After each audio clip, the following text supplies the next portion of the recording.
P comme publicité, comme projet, comme performance, comme partenaire. P comme votre agence de communication.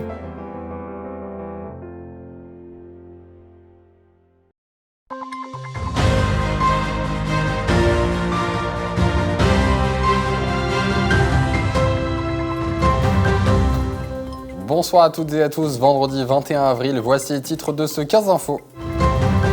Les infractions d'excès de vitesse inférieure à 5 km/h peut être bientôt plus sanctionnées par un retrait de points. Le classique rallye Saint-Dizier en Champagne débute sa 3e édition aujourd'hui. Les cultures urbaines font vibrer le centre socio-culturel Bragard, du breakdance jusqu'au beatbox. Et les petits excès de vitesse ne seront peut-être bientôt plus sanctionnés par un retrait de points à compter du 1er janvier 2024, a annoncé le ministre de l'Intérieur Gérald Darmanin. Répondant d'abord à un courrier d'une sénatrice du Var, l'annonce a fait boule de neige et a été officialisée par un tweet du ministre. Qu'en pense Léo Marnet? Manon de Fontis a tendu son micro à Saint-Dizier et à Chaumont. Les excès de vitesse de moins de 5 km/h ne seront plus sanctionnés à l'avenir par un retrait de points sur le permis de conduire. Seule une amende de 68 à 135 € sera appliquée, une décision prise par le ministre de l'Intérieur Gérald Darmanin et qui devrait entrer en vigueur le 1er janvier 2024 sur toutes les routes de France. On sait très bien au jour d'aujourd'hui, enfin c'est mon point de vue, que les personnes qui roulent beaucoup et qui peuvent être dans ce créneau-là sont surtout des personnes qui ont besoin de rouler, soit pour se rendre au boulot, soit pour les choses de la vie. C'est pas par plaisir et c'est pas par loisir. Donc soulager un peu la charge de ce côté-là, ça me semble bien. Moi je fais attention aux limitations de vitesse, donc voilà, pas grand-chose. Ça ne change rien pour vous? Non, pour moi ça ne change rien du tout. Je suis tout à fait d'accord à 200%. Parce que, comment je dirais, quand on roule, déjà, on fait pas toujours attention. En plus, on a des routes qui sont limitées à 80 km/h. Donc, on se traîne lamentablement. Et en plus, quand c'est comme ça, on fait plus assez attention à la route. Donc, du coup, je pense que c'est bien.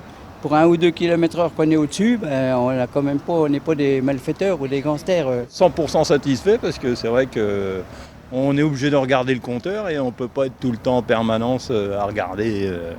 Après, si vous ne regardez pas votre route, c'est danger permanent. Je comprends qu'il y ait des gens qui ont eu des accidentés victimes de la route qui vont dire que ça va un peu quelque part renforcer un peu la liberté de se dire bon j'ai le droit, mais bon ça reste à la marge.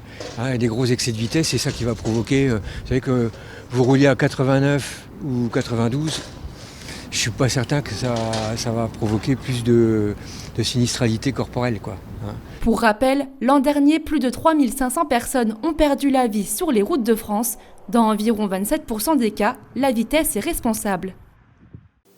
Pour sa 3e édition, le Classic Rallye fait carton plein avec 51 voitures, soit le maximum à son départ. Ces voitures anciennes vont faire vrombir le département haut-marnais et meusien dès 9h ce samedi matin. Top départ sur le parking du centre commercial Leclerc de Saint-Dizier. Écoutez. Le parcours qui va être fait, il est 99% en Meuse, puisqu'on sort d'ici pour aller directement en direction de Sommelonne, je ne sais pas si vous voyez, à proximité. Et de là, on monte jusqu'à Saint-Miel, Verdun, Bar-le-Duc, et on redescend par Chaumont-sur-Aire.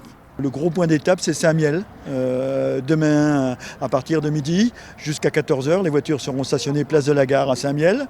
Et puis elles sont visibles pendant que les équipages se restaurent à l'hôtel de la Gare. 4 jours fériés, c'est notre chiffre du jour qui concerne le lundi 1er mai, marqué par la fête du travail, le 8 mai qui célèbre l'armistice de 1945, le jeudi 18 mai qui vient marquer la fête de l'Ascension et le lundi 29 mai avec la fête de la Pentecôte. Le mois de mai est le plus convoité en termes de jours fériés. Cette semaine, les cultures urbaines étaient à l'honneur au centre socio-culturel de Saint-Dizier. Au programme breakdance, street art ou encore beatbox, Clémentine Coppola a suivi le temps d'une après-midi les différents ateliers. Il y a du mouvement à l'extérieur du centre socio-culturel. Sébastien et 4 jeunes ont sorti des pochoirs et bombes de peinture. Ils sont bien décidés à redécorer les murs du bâtiment. Depuis quelques jours, le street artiste enseigne les fondamentaux du graphe aux jeunes de Saint-Dizier. Alors le graffiti là-bas c'est la lettre, c'est le travail de la lettre, apprendre à la déformer, avoir un équilibre, le jeu de couleurs. Après il y a tout ce qui est personnage pour agrémenter, donner de la vie. On va les faire travailler, vu que c'est sur de la toile, c'est un petit format. Donc vu que c'est des débutants, on va travailler à base de pochoirs aussi. Et ça permet de voir aussi différentes techniques de tout ce qui est street art, graffiti. De retour à l'intérieur, nous sommes attirés par les odeurs de la cuisine. Ici, on prépare des panini inspirés des recettes street food italiennes. Pendant 2 heures, les apprentis cuisiniers vont réaliser 2 recettes avant de rapporter leur création à la maison. C'est l'occasion pour les plus jeunes de découvrir de nouvelles recettes. On a fait des bagels, des décorations de cookies, des wraps et aujourd'hui c'est des panini. À l'étage, c'est la musique qui nous guide jusqu'au gymnase. Le studio 511 y répète des pas de breakdance avec des jeunes plutôt motivés. Sur des musiques rythmées, ils enchaînent des figures et se préparent pour la représentation finale grâce au conseil des danseurs professionnels. Ça va être principalement des figures, nous on appelle ça des frises. Donc il y a le freeze tête, c'est tenir sur la tête, le poirier qui a repris de la gymnastique, il y a les roues, les roulades, donc vraiment terme plus technique au sol. Un peu plus loin, toujours de la musique, mais ici on ne danse pas, on slame. Cours particulier d'écriture et de beatmaking pour cette jeune bragarde avec un artiste haut-marnais. Stéphane Brosset a fait le déplacement à Saint-Dizier dans le but de familiariser les adolescents avec la musique d'aujourd'hui. Ouais, c'est ça, c'est de transmettre, qu'ils trouvent leur passion et surtout trouver des déclics, leur amener des déclics de compréhension de ce qu'ils écoutent à la radio, sur le téléphone, sur les réseaux, comment c'est composé, un peu le squelette d'un morceau de musique en fait, et leur montrer qu'en fait c'est accessible, qu'on peut aussi le composer nous-mêmes et qu'on peut écrire, chanter, enregistrer tout ça. L'ambiance est un peu plus calme du côté de l'atelier beatbox. L'intervenant est venu avec un diaporama qui explique comment reproduire physiquement les principaux sons utilisés en beatbox. Et rien de mieux qu'une démonstration pour motiver ceux qui veulent apprendre.